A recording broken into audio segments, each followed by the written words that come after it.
دوستان سلام.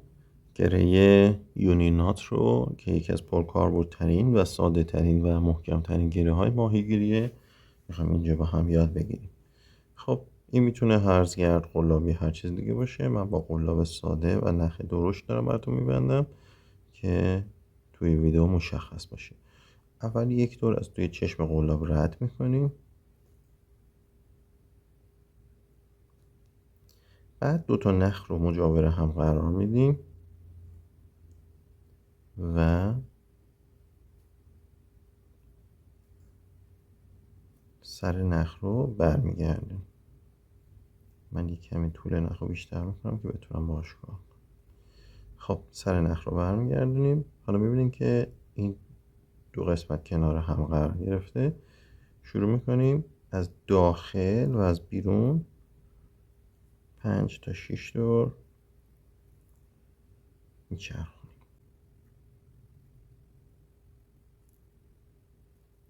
خب به این تعداد من اکتفا میکنم.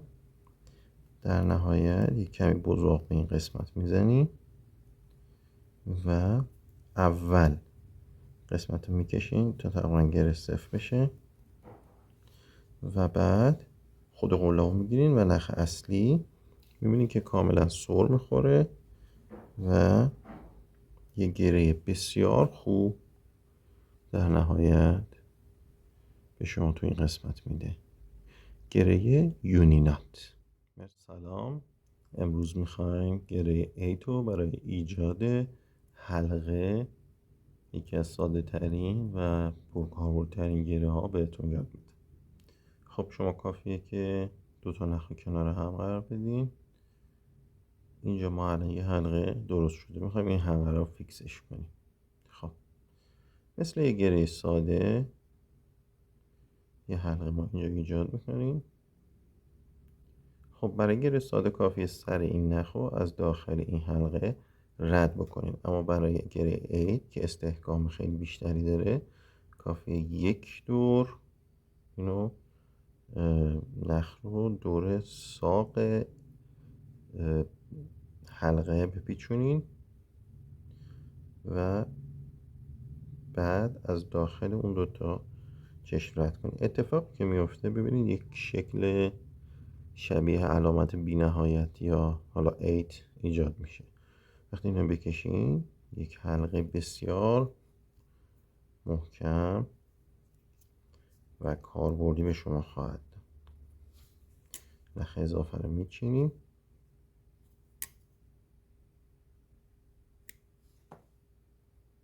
و این حلقه که ایجاد شده به واسطه گره 8.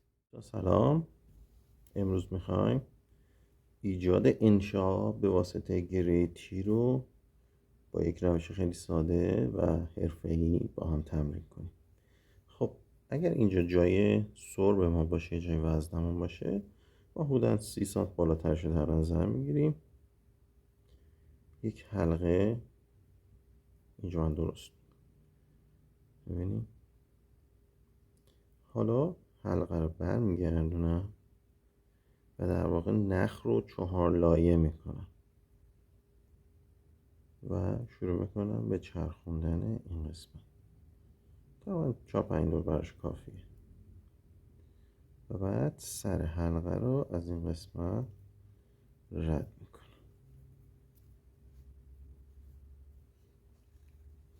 این مشکلی که الان اینجا به وجود اومده به خاطر اینکه تو ویدیو من بزاق بهش ندادم. همیشه خاطرتون باشه که مقداری بزاق موجب میشه که گره خیلی راحت تر از روی هم سر بخوره. حالا ما به همین ترتیب کار رو ادامه میدیم. خب حالا میبینی که یه حالت وی شکلی اینجا درست شده و این یه کمی توی ماهیگیری ما رو اذیت خواهد کرد.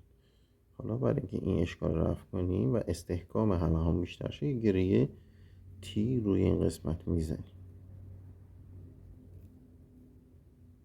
ببینید دو تا نخ رو کنار هم قرار میدم و شروع میکنم دو تا نخ رو 5 تا 6 دور دور هم میپیچونم.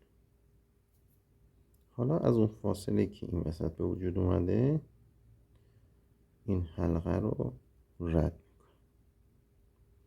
خب مجدد بزرگوار بزنیم و سفتش.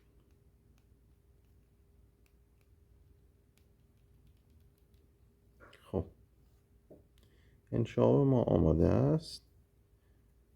این قسمت رو میچینیم.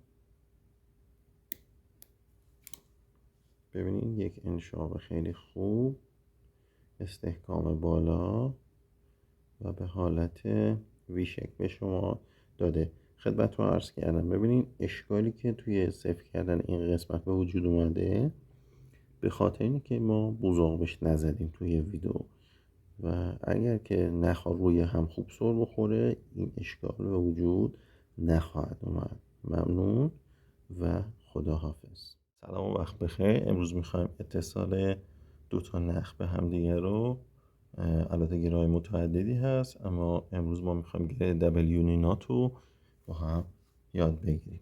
خب من دو تا رنگ مختلف انتخاب کردم که توی ویدیو مشخص بشه. خب اول دو تا نخ مجاور هم قرار میدیم، بعد یکی از نخ‌ها رو یکم بیشتر میکشیم و یه حلقه ایجاد میکنیم و از داخل حلقه سر نخو چندین دور میپیچونیم.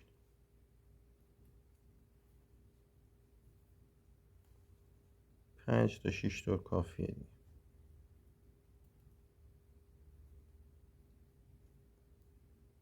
خب حالا میکشیم تا این قسمت صفر بشه. خب یه گره الان اینجا ایجاد شد. حالا یک گره دوم ایجاد میکنیم تا با صفر کردن نخ دو تا گره همدیگر بگیره و نخ‌ها به هم متصل شه. باز مجدد همون کار تکرار میکنیم با این یکی نخ. ببینیم 1 2 3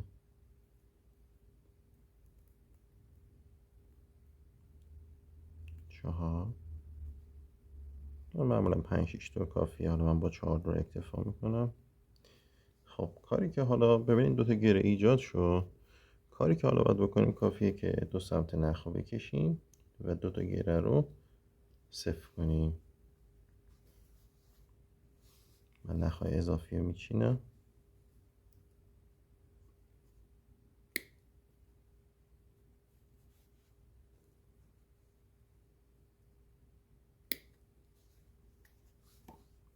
اتصالی که ایجاد میشه یه اتصال بسیار قوی و در این حال ساده است. مرسی، خداحافظ.